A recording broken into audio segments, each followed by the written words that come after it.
साकार रूपं परमात्मनाय आत्मस्थितं तत्तव दर्शनं श्री आनन्दसिन्धो स्मरणं तदीशा मधुरोपदेशं शन्ते दयालु चरणारविन्दे कोटिः प्रणामा बद्धाचलभ्यो इव प्रार्थनेशा वरदायकः यतः हस्तः त्वदीया शिरसा सदैव दृष्टिकृपालु शिरसा सदैव दृष्टिकृपालु।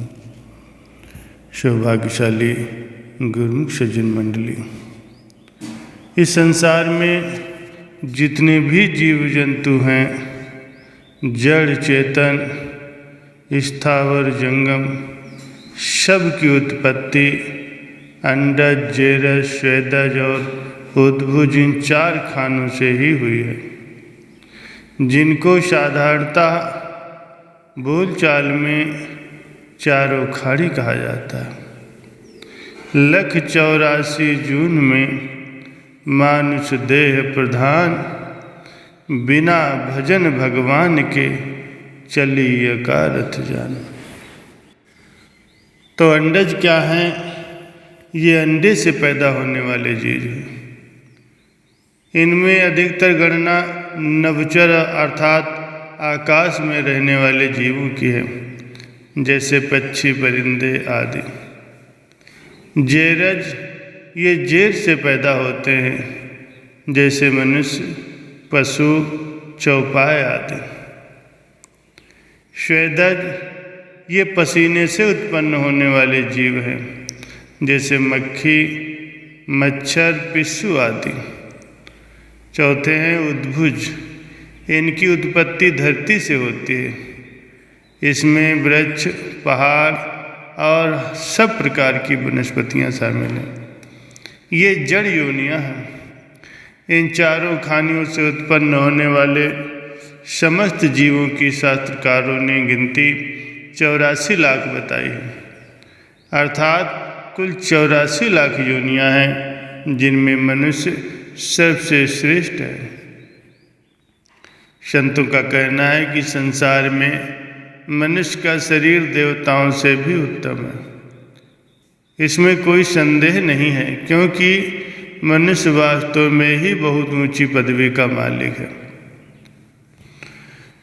देवता स्वर्ग में रहते हैं, हर प्रकार के शारीरिक सुख उनको प्राप्त है, परंतु वे भी चाहते हैं कि ईश्वर उन्हें मनुष्य का चोला दे, क्योंकि ये मनुष्य एक ऐसी हस्ती है जो संसार में समस्त गुप्त और प्रकट वस्तुओं को जानने वाला, संसार की उत्पत्ति, स्थिति, प्रलय, ज्ञान अज्ञान आदि सब का प्रशासक और फिर इन सब से परे चीज है आत्मा।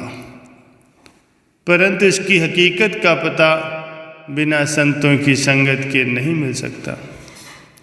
मनुष्य सब कुछ है, परंतु जिस समय इसको संतों की संगत का लाभ प्राप्त होता है, उस समय यह अपनी हस्ती पर गर्व करता है और संसार का तमाशा देखते दिखाते अपने वास्तविक स्वरूप का साक्षात्कार कर लेता है।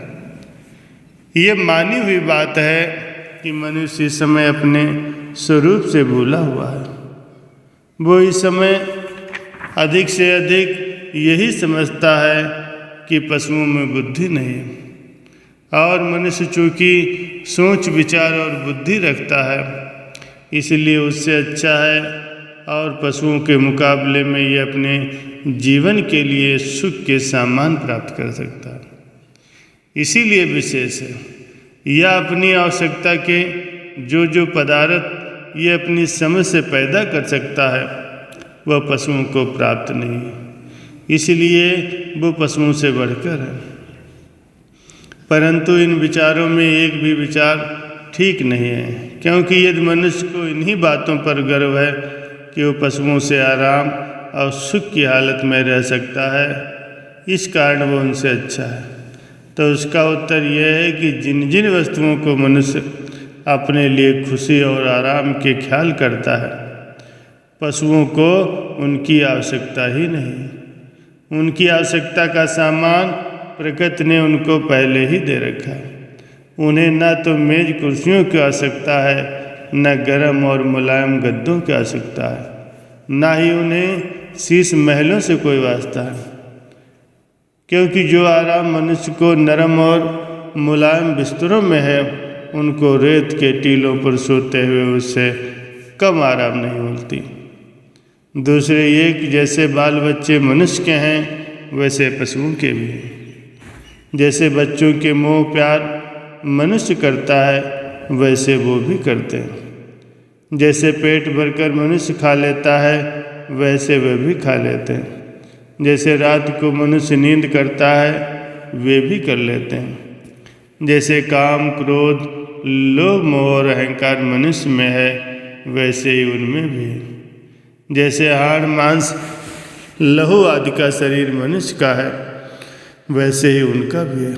मान लिया कि मनुष्य विद्या पढ़ सकता है, धन कमा सकता है, मान और इज्जत पा सकता है और संसार में बड़ा मनुष्य कहला सकता है, और ये बातें पशुओं में नहीं हैं। लेकिन ये दीर्घ विचार से देखा जाए तो इन सारी बातों में सिवाय रोटी और कपड़े के मनुष्य का अपना है ही क्या। यदि मनुष्य चोले को धारण करके इसने परलोक का काम नहीं किया, तो इस लोक में सिवाय रोटी और कपड़े के इसने और प्राप्त ही क्या किया। और यदि अनमोल शरीर को पाकर भी इसने केवल रोटी और कपड़ा ही लिया, तो फिर इसका मतलब ये समझो कि इसने कुछ भी नहीं किया। इससे तो फिर पशु ही कई गुना अच्छे हैं, जो कम से कम दूसरों के काम तो आते हैं, दूध पिलाते हैं, हल चलाते हैं, बोझा ढोते हैं, और मरने के बाद उनकी हड्डियाँ, मांस, चमड़े आदि सब कुछ काम में आते हैं। लेकिन मनुष्य में तो इतना भी गुण नहीं है।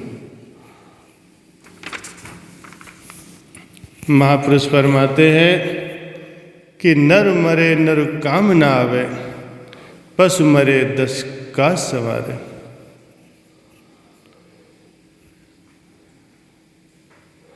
प्यारे, तो इस संसार में केवल खाने पीने की खातिर ही नहीं आया है। तेरे जिम्मे कुछ और भी काम है, जिनकी तरफ से तूने आंख बंद की हो। तुझे उनकी तरफ ध्यान देना चाहिए।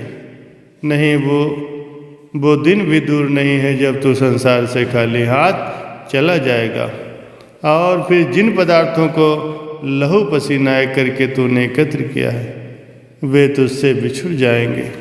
फिर तू रोएगा, पछताएगा, और फिर न जाने मरने के पीछे पीछे तेरी आत्मा को कौन कौन से कष्ट भुगतने पड़ेंगे। इसलिए महापुरुष दया करके बार बार जीव को समझाते हैं कि इच्छाओं के अंधकार से निकलकर परमार्थ की ज्योति से प्रकाशमय बन जाओ, जिससे कि मानुष जन्म का सुंदर अवसर निरर्थक न जाने पाए। अपना लोक संवार लो और परलोक भी सुहेला बना लो। बोलो जयकारा बोल मेरे श्री गुरु महाराज की जय।